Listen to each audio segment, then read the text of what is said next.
It's true that we have promoted the state as a heritage destination primarily to the tourists in India and abroad.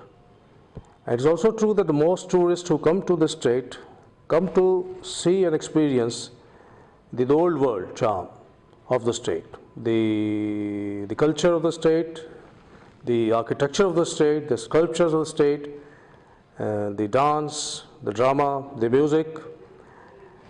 Over the years, we have been attracting tourists on the strength of our heritage. We have, and even now, most tourists who come to Rajasthan do come to the state primarily for heritage tourism. But of course, we are also venturing into new areas which can be of interest to the youths, which can be of the interest to the adventurous, which can be of interest to people who want to experience new things in life. So we are doing something. We have innovated our museums. We have refurbished them. We have started night experience in museums. We have started night experience in our heritage monuments. We are privatizing some of our important festivals to incorporate new elements into the festivals, new elements which could be of attraction to the youths. So we have deployed agencies, the event managers. This has been done only recently, and the most important festivals, the Pushkar festival or the desert festival, they have been outsourced for organizational purposes. So while we will continue to encourage tourists to come and experience the old world charm, we also realize the potential of the younger tourist, and we also want to attract them to Rajasthan. I don't know whether you have the experience to see our new logo and the new campaign that we have brought in on TV and in newspapers and magazines, and also on the social media networks.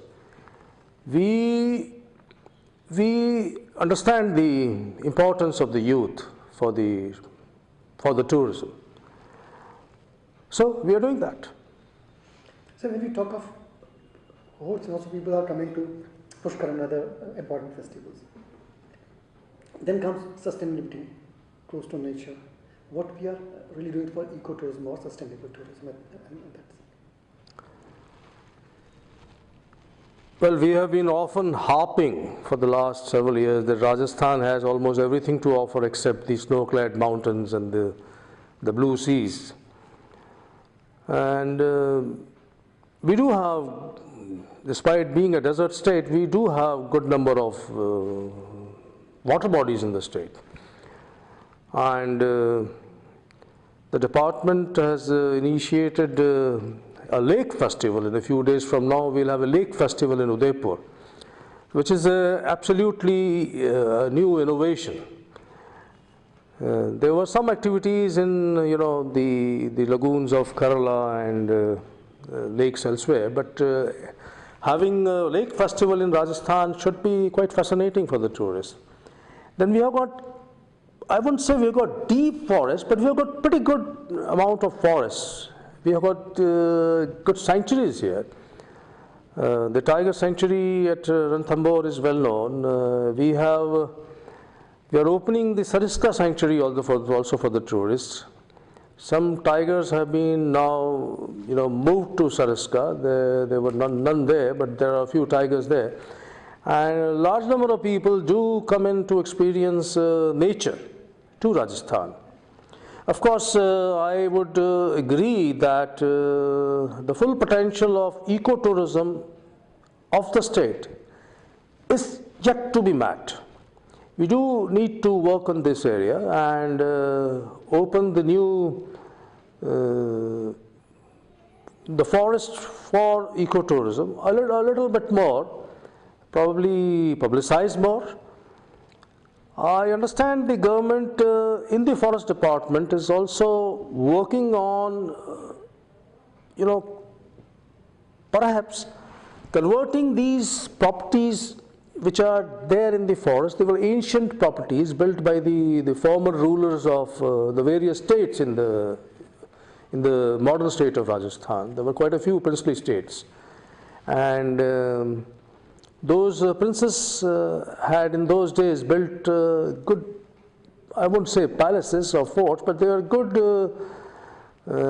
many palaces, you can say. So they're there in the forest areas, and they can also be opened for the tourist. And the tourist, along with experiencing ecotourism and the nature trails over there in the forest, could also probably be living there for a night or more. So we are on it. So world over, people are fascinated about the night shopping and all that. If you are coming to Rajasthan, if you are not doing shopping, so you are missing something.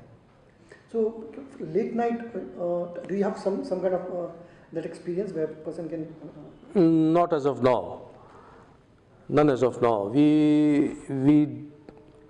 Tourism is an activity which is multi-dimensional and which relates to large number of departments and the local bodies of the government.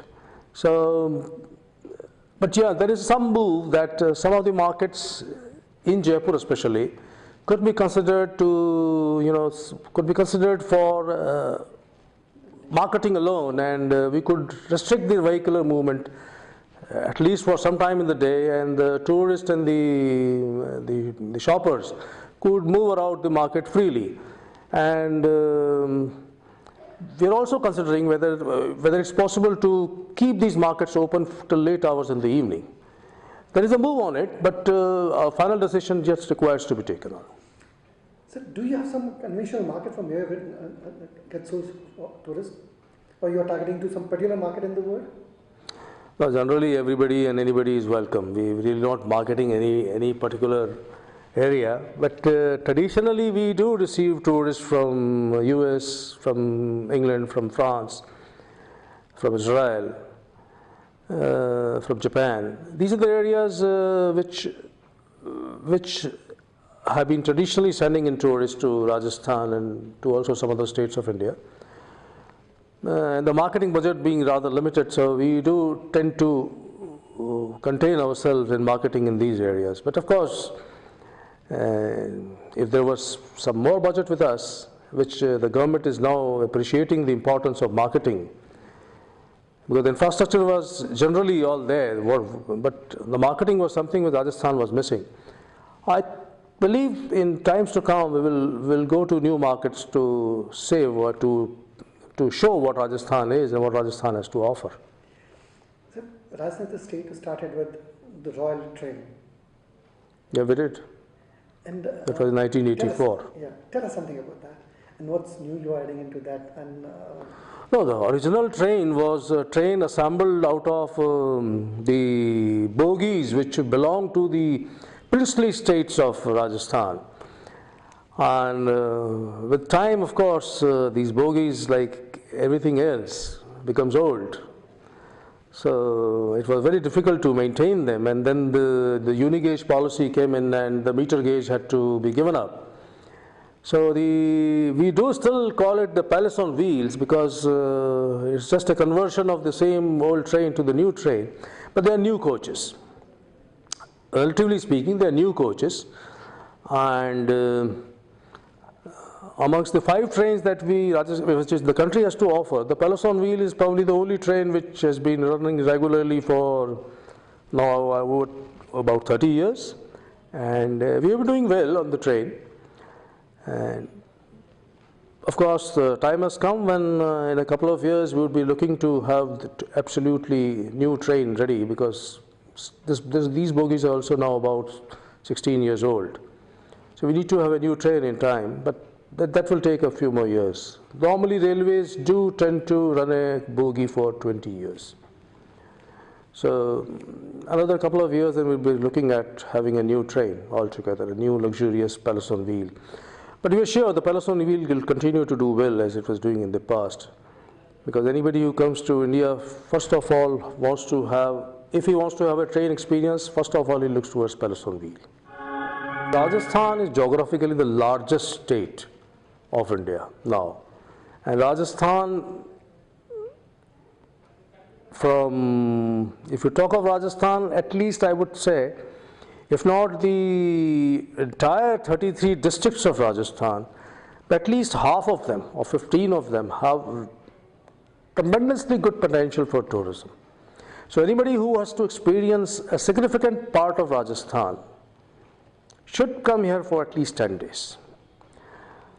But of course, Jaipur, Udaipur, Jodhpur, Jaisalmer, Savai Madhopur, Ajmer, Pushkar, Bharatpur, Bikaner.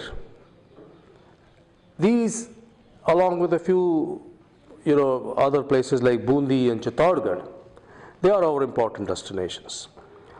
So I must have counted 10 of them. You can move the transport time apart. 10 days is what you actually need to experience Rajasthan. Any message for our viewers? Come, enjoy, experience, and keep it in your memory. Come again. That's all I need to say. Thank you. Thank you. Thanks a lot.